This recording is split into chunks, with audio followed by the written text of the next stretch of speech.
Did she tell you about when they went to California to meet with Universal Studios and she ran into Kate in an elevator? She didn't say that. Yeah. So she was in an elevator and there was one of the Universal executives or somebody from Universal was there, and they were in an elevator, and Kate Mulgrew walked into the elevator and said, oh my God, and said to her friend, you got to meet this woman. This woman was my first acting teacher, and the Universal Studios exec is like, oh God.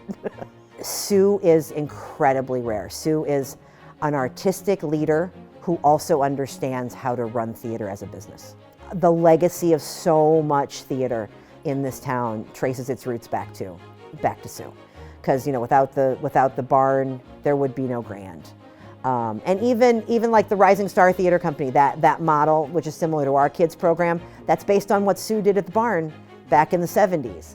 Sue wrote the very first grant for Arts Trek. She wrote a grant to the National Endowment for the Arts all the way back in the late 60s, I was 69, 70, somewhere around in there. And that program still exists.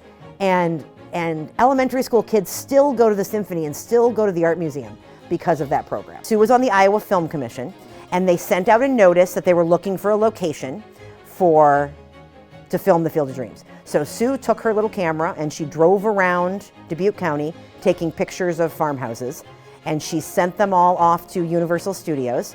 Don was not home. Don was working at John Deere at the time. So when she was driving around, he was at work.